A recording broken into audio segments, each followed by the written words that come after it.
Assalamualaikum warahmatullahi wabarakatuh. Bismillahirrahmanirrahim. Alhamdulillahi rabbil alamin. Wassalatu wassalamu ala ashrafil anbiya'i wal mursalin, Nabiyyina Muhammadin wa ala alihi wa sahbihi ajma'in.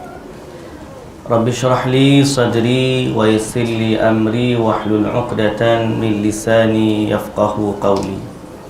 Amma ba'd. Alhamdulillah, puji dan syukur bagi Allah Subhanahu wa taala selaku Tuhan yang telah menciptakan kita, memberikan taufik dan hidayah kepada kita dan memandu kita kepada jalan yang Allah redha. Mudah-mudahan hidayah yang Allah Ta'ala kurniakan kepada kita ini senantiasa Allah anugerahkan kita, dan kita juga istiqamah di atasnya sehinggalah saat kita kembali kepada Allah Subhanahu wa Ta'ala. Selawat serta salam atas Nabi junjungan kita, Nabi Muhammad sallallahu alaihi wasallam, juga atas ahli keluarga baginda, para sahabatnya dan para pengikutnya yang setia sehinggalah ke hari kiamat. Syukur juga kepada Allah kerana Allah izinkan kita untuk sambung majlis ilmu di ma'had kita ni.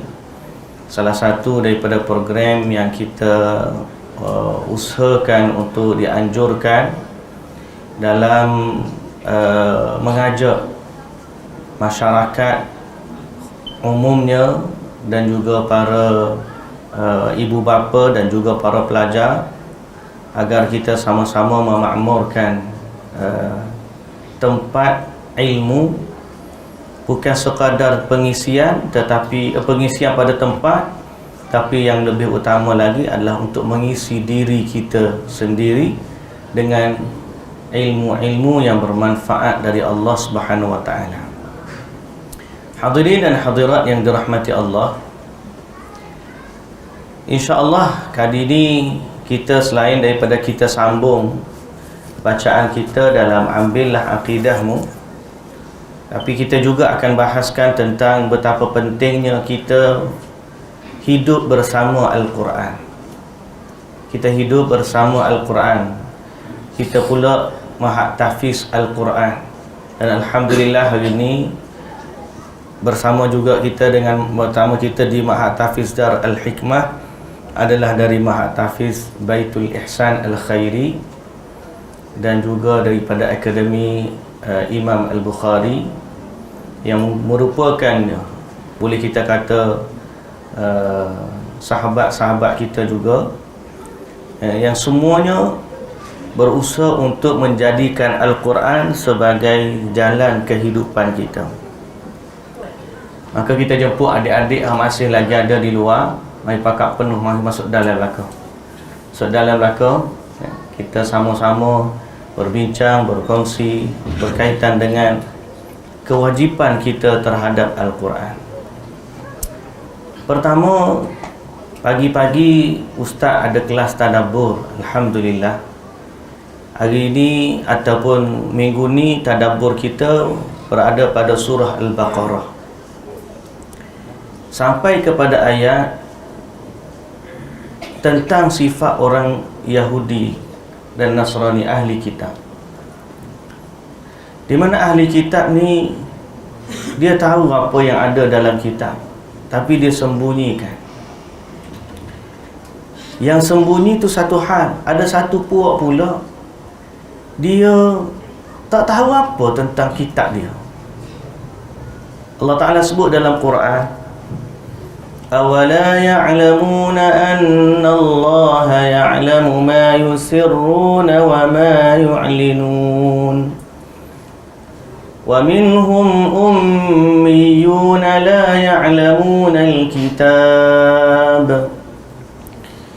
يَعْلَمُونَ الْكِتَابَ إِلَّا أَمَانِيَّ وَإِنْ هُمْ إِلَّا يَظُنُّونَ فَوَيْلٌ لِلَّذِينَ يَكْتُبُونَ الْكِتَابَ بِأَيْدِيهِمْ ثم يقولون هذا من عند الله ليشتروا به ثمنا قليلا فويل لهم مما كتبت أيديهم وويل لهم مما يكسبون.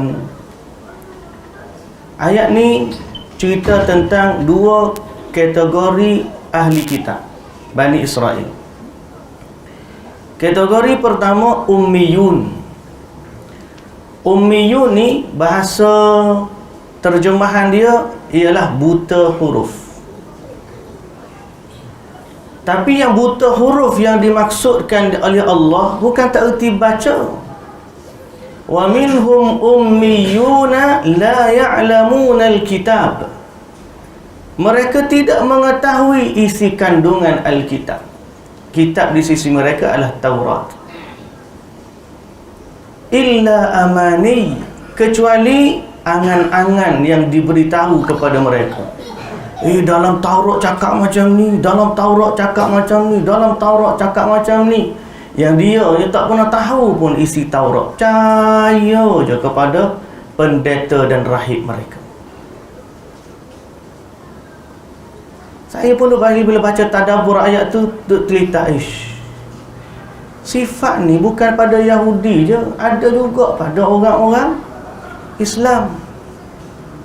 Berapa ramai orang yang ummiyun, buta Al-Quran, baca pandai, kira matematik pandai, semua bentuk formula dia hafal, dia tahu berlaku dengan algoritmanya.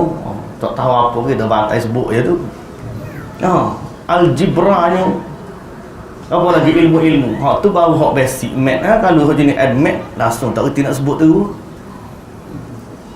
Ilmu engineering, ilmu apa, komputer sekarang ni pula artificial intelligence, AI, tahu berlaku. Tapi bila sampai pada bab Al-Quran, buta Al-Quran. Ada tak orang macam ni? Ada. Wa inhum illa yadhunnun. Allah Ta'ala kata yang sebenarnya mereka tu hanya menyangka-nyangka dalam membuat sangkaan. Ada satu kali saya pernah cerita, waktu ada orang tulis tentang angka 26. Dia kata tsunami berlaku 26 Disember lah. Waktu berlaku 26 lah, begini 26. Dia nak kata nanti akan ada bala akan berlaku pada tarikh 26 sekian-sekian hari bulan.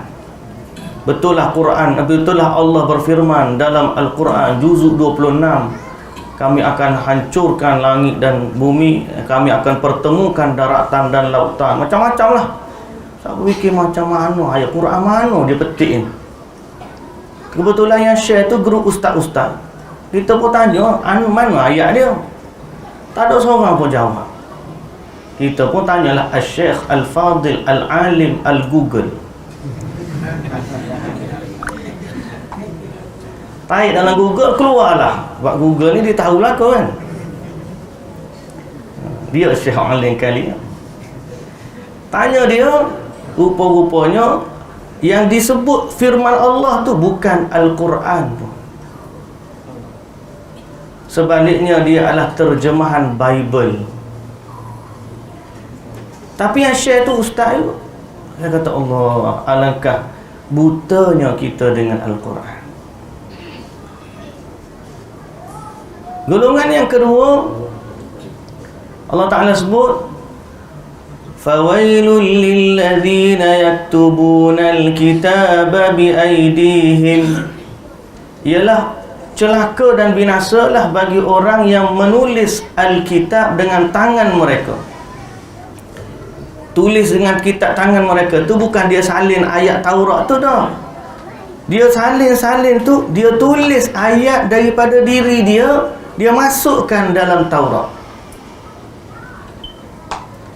Thumma yaquluna hadha min indillah. Lalu dia kata apa? Ni Allah bagi tahu. Allah Ta'ala kata celaka orang ni. Dia tulis, lalu dia kata Allah bagi tahu. Tujuan apa? Liyashtaru bihi thamanan qalila, untuk mendapat sedikit daripada keuntungan. Fawailul lahum mimma katabat aydihim, celakalah apa yang mereka tulis.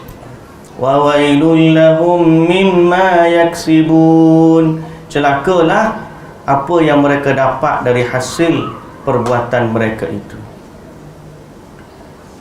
Ustaz dah fikir-fikir, alhamdulillah Allah jaga Quran tak jadi macam tu. Pada Al-Quran tak jadi, tak ada orang yang boleh masukkan ayat-ayat tambahan dalam Al-Quran. Alhamdulillah, satu bab lah. Tapi Ustaz nak pesan kepada adik-adik yang hafal Quran ni. Ustaz dah pesan dalam perhimpunan pagi di Darul Hikmah ni, nak pesan kepada adik-adik, mungkin kita tak ada niat nak ubah Quran, tapi ada seorang ustaz, guru kepada ustaz lah, nama dia Syekh Abdul Rahman Asy-Syibil. Dia mengajar subjek akidah. Orang tahu belakang Syekh ni syadid, dia panggil syadid, tegas. Ramai orang fail subjek Syekh ni.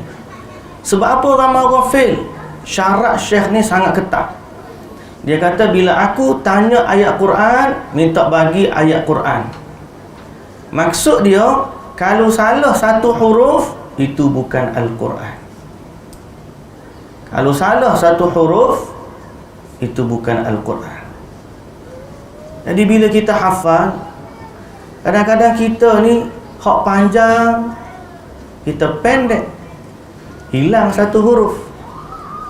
Hak pendek, kita panjang, tambah satu huruf. Kalau kita buat secara sengaja, hukum dia dosa besar. Sebab tu baca Quran ni jangan baca gopoh, jangan main-main. Jadi kita ada tanggungjawab yang besar terhadap Al-Quran. Bacalah Al-Quran seperti mana dia diturunkan, tanpa kita tambah satu huruf, tanpa kita kurangkan satu huruf. Jadi tanggungjawab kita semua. Pertama sekali, para pelajar. Para pelajar, jangan baca Quran main-main. Tambah-tambah bila kita nak hafal. Takut-takut kita termasuk golongan yang mengubah Al-Quran. Syekh Abdul Rahman Asy-Syibil, siapa yang tinggal satu huruf, terus fail, tak ada markah. Pasal apa? Lebih baik kamu tak jawab daripada kamu berdusta dengan Al-Quran. Syekh Abdul Rahman Asy-Syibil rahimahullah meninggal. Famous saya ni. Kalau zaman Madinah dulu, kalau subjek akidah dapat dengan Syekh Syibil, takut belakang. Pasal apa? Sebab dia memahami Al-Quran ni kalam Allah, tidak boleh ditokok tambah. Kewajipan kita secara umum kembali kepada kategori pertama tadi. Jangan kita jadi orang yang buta Al-Quran. Sebab tu kita berusaha buat kelas. Selain daripada kita ajar anak-anak kita ilmu Al-Quran, kita juga nak ajak para ibu bapa sekalian, para masyarakat sekalian, jiran-jiran kita yang ada dekat dengan sekolah, datanglah untuk kita memahami ilmu berpandukan Al-Quran.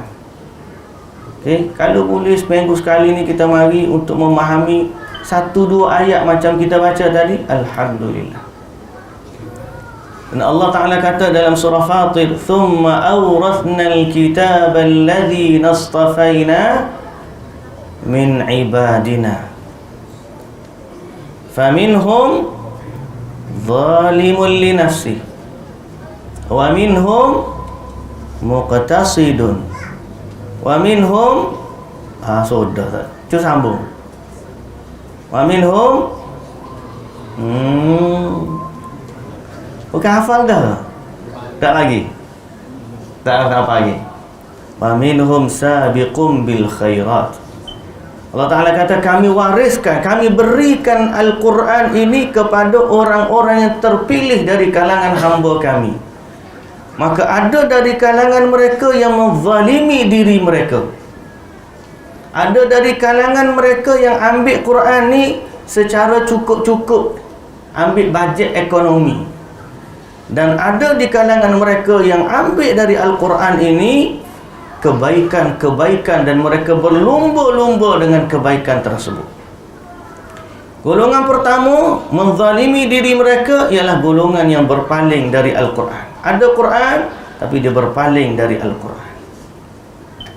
Golongan yang kedua, ambil yang wajib, tinggal yang sunat.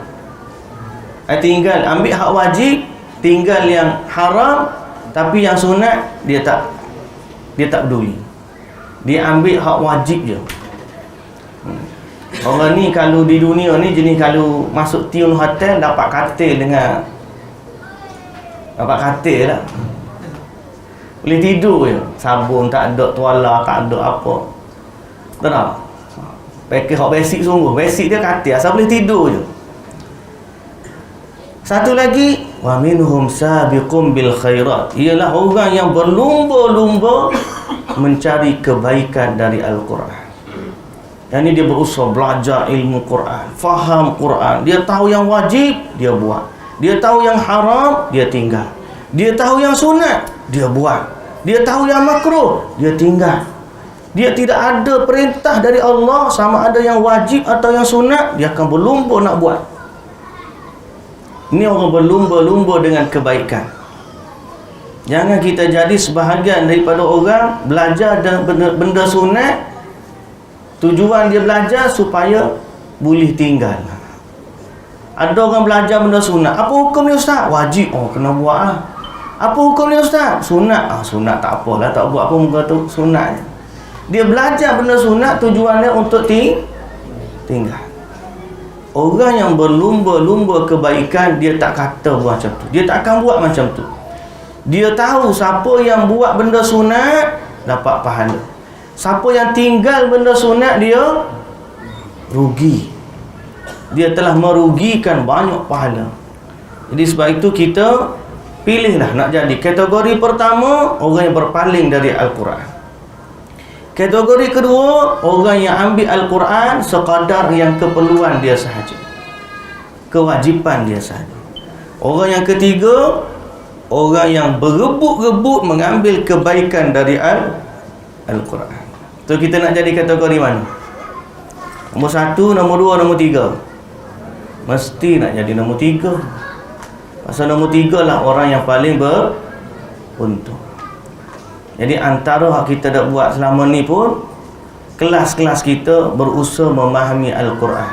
Sebab tu silibus yang kita dah baca selama ni, ambillah aqidahmu dari Al-Quran dan juga As-Sunnah.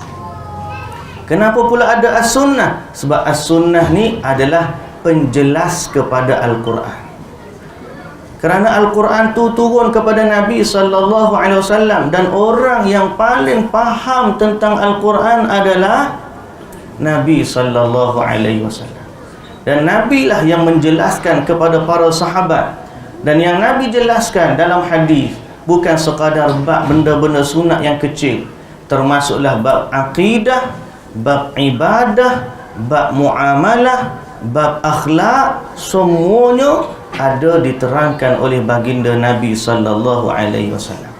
Jadi kalau kita ni, kamu tak ada kalau lah, kerana kita ni nak jadi hamba yang dicintai dan dikasihi oleh Allah Subhanahu Wa Taala, maka menjadi kewajipan kita untuk adjust kehidupan kita, adjust diri kita, biarlah apa yang kita lakukan dalam hidup ini bersesuaian dengan apa yang Allah wajibkan dalam Al-Quran dan telah diajarkan oleh Nabi SAW di dalam hadis. Inilah yang selama ni kita duk kempen, marilah kita kembali kepada Al-Quran dan juga As-Sunnah. Dan yakinlah, orang yang hidup dengan Al-Quran, dia akan cemerlang dunia dan akhirat.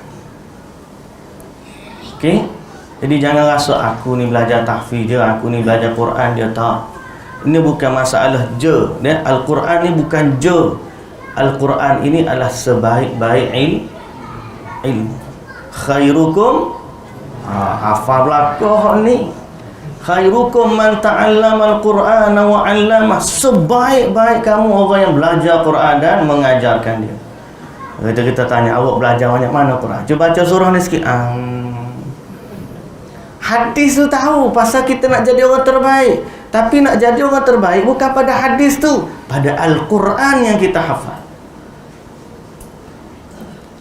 Waktu Ustaz di Darul Al-Hikmah, para ibu bapa, kita panggil retreat sekejap sekarang ni. Retreat tu maksudnya kita tak bagi tambah baru, kita perbetulkan bacaan dan kita suruh dia ulang balik apa yang dia dah hafal supaya dia datang bacaan yang berkualiti. Jangan sekadar nak baca. Kewajipan kita pada Quran bukan sekadar baca. Quran ni indahnya alunan dia, makhrajnya kena jaga, hurufnya kena jaga, barisnya kena jaga, matnya kena jaga.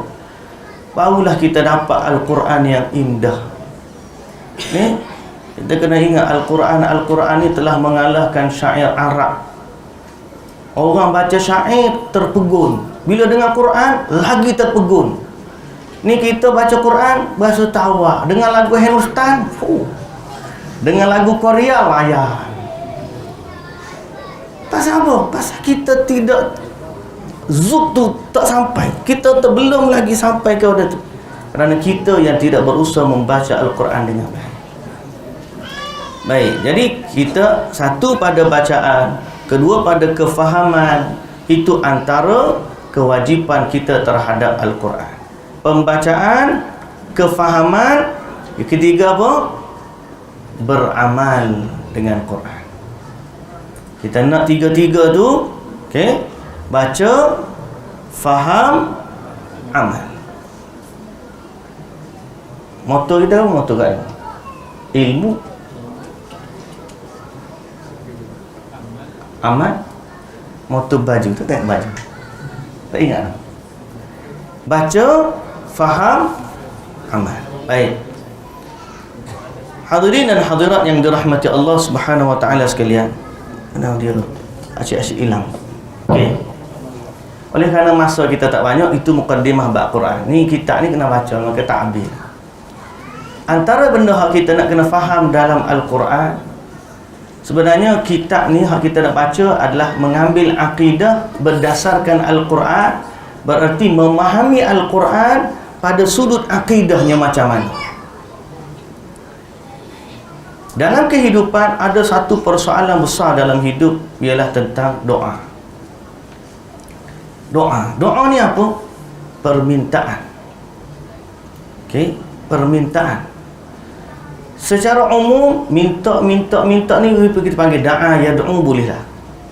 Tapi bila kita sebut doa sebagai istilah, ialah permohonan seorang hamba kepada sesuatu kepada Tuhannya agar Allah memberikan kepada dia hajat-hajat dia. Doa mudah bahasa kita. Doa ni ialah permohonan kita kepada Allah agar Allah kabulkan hajat kita.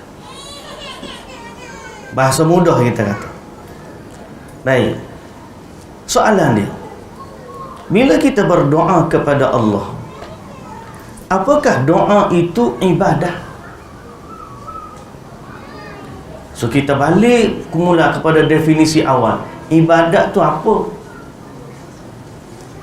Sudah. Ibadat ni apa? Ibadat, iyyaka na'budu wa iyyaka nasta'in. Hanya kepadamu ya Allah kami beribadah, dan hanya kepadamu ya Allah kami minta pertolongan. Saja ustaz terjemah beribadah tu nak suruh kita faham. Sebab asal istilah dia na'budu. Na'budu dengan ibadat tu root word dia sama. Apa dia? Mengabdikan diri, memperhambakan diri. Maka ibadah ni ialah sesuatu amalan yang kita buat dalam rangka memperhambakan diri kepada Allah, dalam kurungan ataupun dalam braket, pada apa yang Allah redha dan pada apa yang Allah suka. Faham tak ni? Tulis ni, kanon tulis. Hak ni kena tulis. Ibadat ni ialah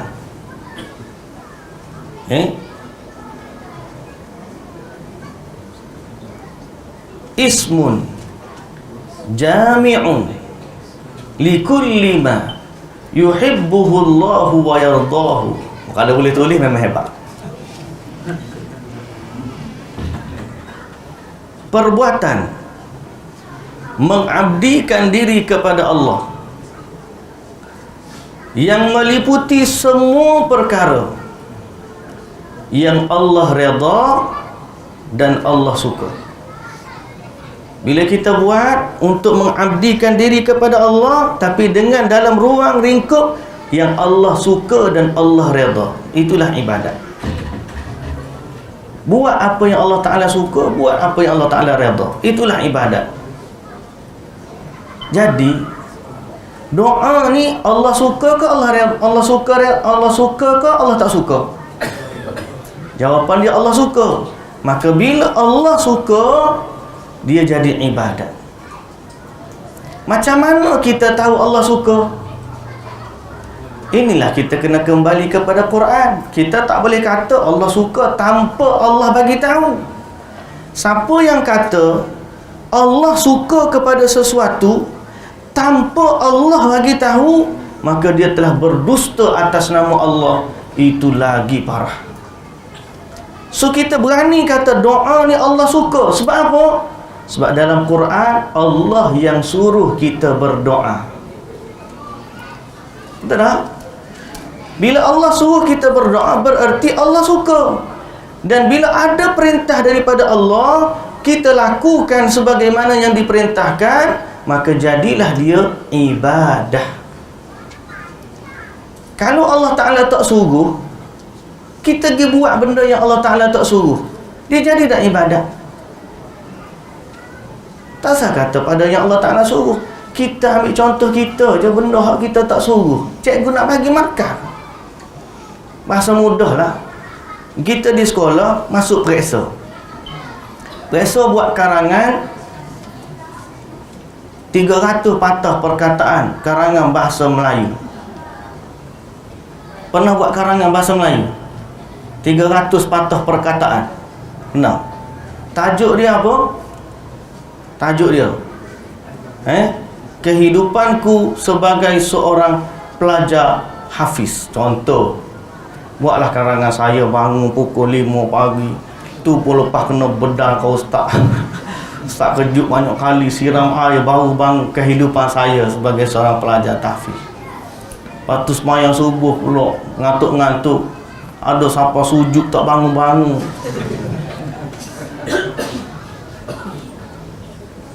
Betul? Kita pun tulislah kehidupan sebagai 300 patah perkataan. Pasal apa? Pasal cikgu minta tu tajuk dia. Mari seorang ni rajin, dia tulis 500 patah perkataan, tapi tajuk dia buat percutian saya ke kampung halaman. Ada cikgu bagi tak markah dia? Contoh tu nak suruh bagi fikir, suruh fikir je. Cikgu suruh karangan dia kehidupan saya sebagai seorang hafiz, 300 patah perkataan. Dia bantai rajinnya 500 patah perkataan, lebih daripada orang cikgu minta. Tapi tajuk dia percutian saya ke kampung halaman.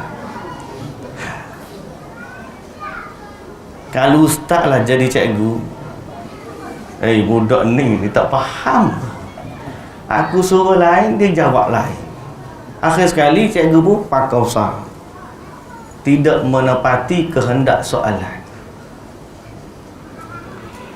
Dalam ibadah benda sama. Kenapa ustaz kata benda sama? Sebab Nabi SAW yang bagi tahu. Nabi Muhammad SAW sebut, man amila amalan laisa alaihi amruna fahuwa raddun. Siapa yang buat amal yang tidak kami perintahkan, tidak ada perintah daripada kami, amalan agama yang tidak ada perintah, Allah Ta'ala pun tak suruh, Nabi pun tak suruh, dia pergi buat benda tu, fahuwa raddun. Nabi kata amalan tersebut tertolak. So doa ni ada tak perintah? Ada. Maka doa itu jadi ibadat. Mana bukti ada perintah? Ni ayat dia. Surah Ghafir ayat 60 kita bentang depan ni. Wa qala rabbukum ud'uni astajib lakum. Dan Tuhanmu berfirman, Tuhanmu, Rabb kalian ni, Tuhan kamu berfirman, berdoalah kepadaku, kata Allah. Jadi Allah suruh tak kita doa kepada dia? Suruh.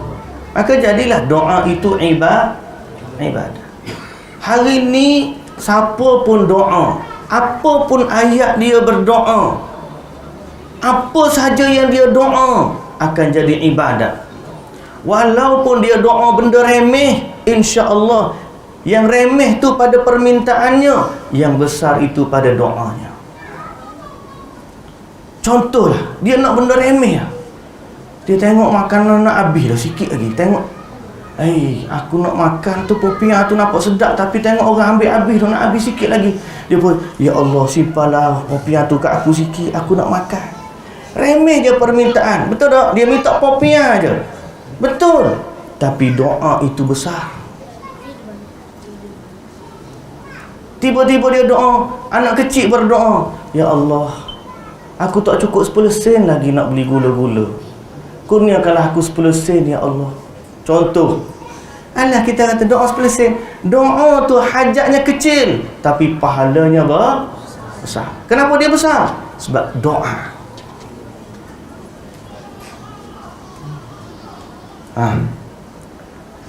Dia lembus kaki. Orang kata pergi tu, pergilah ambil plaster tampang, luka sikit gitu. Kecil je luka.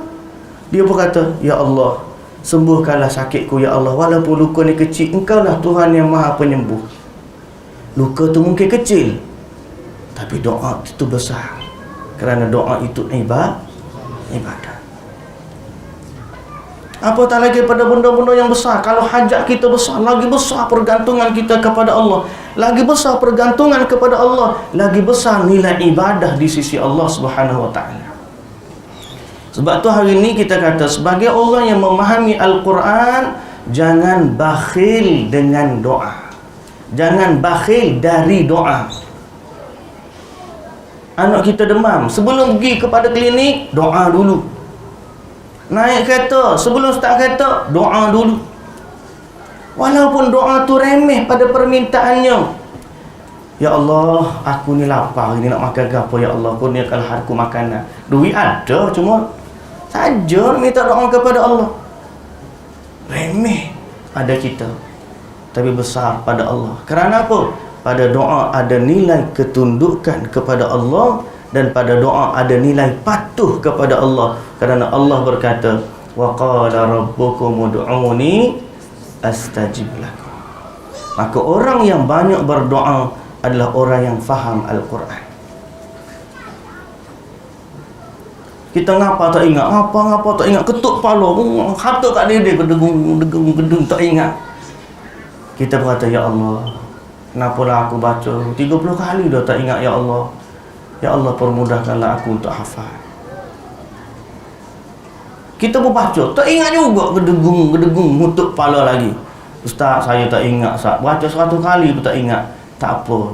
Doa tadi, walaupun kita tak ingat, Allah tak bagi, tetap dapat pahala juga.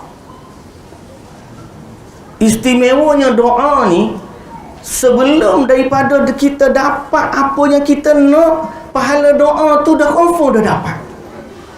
Contoh tadi Ustaz kata, seorang anak kecil kata, ya Allah, aku nak 10 sen lagi, tak cukup duit nak beli gula-gula. Dia pun duk cari, mana 10 sen cari. Kalau zaman Ustaz dulu, kita cari bawah rumah. Rumah kita kan ada dapur. Dapur tu lantai buat daripada kayu. Maka celah-celah kayu tu ada ruang-ruang kecil. Biasa ada duit shilling jatuh, tergolek, dia jatuh bawah. Maka kita pun pergilah cari bawah rumah. Cari-cari, tengok-tengok, kuih-kuih, jumpalah duit 10 sen. Penuh lumuk. Kita pun letak dekat bawah tumit kita pusing kat pasir. Lepas pusing, tengok duit tu berkilat balik. Happy. Tapi kalau seorang tu berdoa, ya Allah, ya Allah, duit tak boleh lagi, pahala boleh dah. Itu istimewa doa. Sebab tu kadang-kadang kita berdoa ni dua maksud. Pertama, ni tulis. Doa ni ada dua jenis. Pertama jenis doa, doaul mas'alah, doa permintaan. Doa permintaan ni maknanya kita sebut apa yang kita nak. Ya Allah, aku nak beli kereta. Ya Allah, aku nak rumah. Ya Allah, aku nak belajar. Ya Allah, aku nak kahwin. Ya Allah, aku nak apa lagi? Nak duit. Ya Allah, aku nak pergi ke Mekah. Ya Allah, aku nak kata tak mari. Permintaan terlalu banyak, tak mari. Kita minta masalah, permintaan.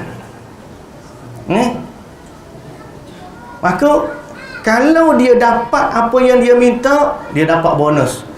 Doa pun pahala dapat, hak dia minta pun dapat. Kalau Allah Ta'ala tak bagi ke dia minta, pahala confirm juga dapat. Hak dia minta boleh jadi Allah bagi nanti, boleh jadi Allah ganti dengan benda yang lebih baik. Tapi pada doa mesti ada kebaikan. Jadi doa pertama doa permintaan. Doa yang kedua ialah doa puji-pujian. Kita tak minta dengan Allah apa yang kita nak, tapi kita tak ada tangan untuk kita puji Allah. Dengan puji-pujian itu kita harapkan Allah merahmati kita. Ya Allah, Engkaulah Tuhan yang Maha Agung. Ya Allah, Engkau tahu apa yang baik untukku. Ya Allah, kurniakanlah kepadaku apa yang Engkau kurniakan kepada orang-orang yang saleh. Engkaulah Tuhan, ya Allah, yang Maha Penyembuh, yang Maha Pengasih, yang Maha Penyayang. La ilaha illa anta subhanaka inni kuntu minadh zalimin. Tidak ada Tuhan yang berhak disembah melainkan Engkau, ya Allah. Maha suci Engkau, sesungguhnya aku termasuk dari kalangan orang yang zalim. Ada yang minta tak? Tak ada. La ilaha illa anta. Tidak ada Tuhan yang berhak disembah melainkan Engkau. Subhanak, Maha suci Engkau. Inni kuntu minadh zalimin. Sesungguhnya aku termasuk dari kalangan orang-orang yang zalim. Ada minta? Tak ada. Tapi dalam doa itu dia puji Allah Ta'ala. Maka doa ni sama ada kita sebut hajat kita pun boleh, tak sebut hajat kita tapi kita puji Allah dengan puji-pujian pun sudah dikira sebagai doa. Jadi hadirin dan hadirat yang dirahmati Allah, menarik cerita bab doa ni. Tapi Nabi SAW kata ad-du'a huwal ibadah. Doa ni kata Nabi, itulah dia ibadat. Jadi dalam solat kita berdoa, waktu bangun tidur kita berdoa, semua. Maksud ibadat ni umumnya semua ibadat adalah doa, dan semua doa adalah ibadah. Kerana apa? Dengan doa kita mengharapkan rahmat dari Allah Subhanahu Wa Taala, dan dengan ibadat yang lain, yang semua bentuk ibadat pun kita mengharapkan dan memohon rahmat dari Allah Subhanahu Wa Taala. Sebab tu inti kepada ibadat adalah doa. Nabi kata ad-du'a huwal ibadah. Doa itulah dia ibadat. Jadi sekali lagi Ustaz pesan, jangan bakhil dengan doa. Benda remeh pun doa lah. Kadang-kadang kita rasa takkan benda tu nak berdoa. Doa bukan sebab benda tu, sebab doa tu yang besar. Ni nak gimana musafir tengok hujan, ya Allah janganlah bagi hujan, aku nak pergi musafir ni. Ya Allah, aku nak main bola petang ni, ya Allah janganlah hujan, aku nak main bola, ya Allah. Kita doa. Mungkin kita tengok kelakarnya dia minta tak nak bagi hujan, nak main bola. Memang hak dia minta kelakar, tapi hak besar adalah dia minta dengan Allah. Jangan pula dia baca mentera. Kalau baca mentera, pawang hujan tau. Pawang hujan duk main ketuk tong tong tong tong. Pasal apa orang ketuk tu? Tu ada tu bomo kat kampung tu kata kalau tak nak bagi hujan ketuk-ketuk macam ni. Tu bomo kata kalau nak kenduri tak nak bagi hujan ambil baju campur atas tingkap. Takak apa tu? Atas bumbung atas atap. Kan tak pasal-pasal, tak boleh pahala dan juga tak pasal-pasal buat benda yang tidak diredai oleh Allah. Kalau kita nak apa remeh sekalipun, doa. Boleh dah? InsyaAllah. Jadi dalam bab doa ni, kebetulan alhamdulillah malam ni kita dapat rezeki buka puasa ramai-ramai. Syukur alhamdulillah. Rasa kalau boleh ramas tak mau lagu ni seronok kita mengajar pun jadi semangat malam ni dah. Kena mari pula ramai-ramai. Satu, yang kedua hari ni ada pihak yang sponsor juadah berbuka puasa. Alhamdulillah disumbang oleh Pok Nik nasi kukus. Tapi sebagai amanah dia minta kita pakat-pakat doa sebab dia sakit. Dia minta kita pakat-pakat doa agar Allah Ta'ala sembuhkan sakit dia. Dia tak sebutlah sakit dia apa, tapi kita tahu Allah itu maha menyembuhkan. Dialah Allah yang maha berkuasa. Maka kita sama-samalah sebagai nak balas dengan harta wang ringgit mungkin kita tak mampu, tapi doa itu sebenarnya lebih bernilai daripada harta kita. Allahumma shfi mardana wa mardal muslimin. Semoga Allah menyembuhkan orang yang sakit di kalangan kita dan juga di kalangan kaum muslimin. Dan secara khususnya Allah sembuhkan saudara kita Pak Nik yang sakit. Mudah-mudahan Allah menyembuhkannya dengan segera mungkin, dengan penyembuhan yang tidak ada lagi kesakitan setelah daripadanya. Syifaan la yughadiru saqama. Dan kita doakan juga kepada seluruh kaum muslimin yang lain agar Allah merahmati kita, menyembuhkan yang sakit di kalangan kita, menunaikan hajat-hajat kita, dan Allah Ta'ala memberikan hidayah taufiknya kepada kita untuk kita tetap terus dapat istiqamah di atas jalan Al-Quran insyaAllah. Okay, wallahu ta'ala alam. Subhanakallahumma wa bihamdika asyhadu an la ilaha illa anta astaghfiruka wa atubu ilaik. Aqulu qawli hadha wa astaghfirullahal azim li wa lakum. Wassalamu alaikum warahmatullahi wabarakatuh.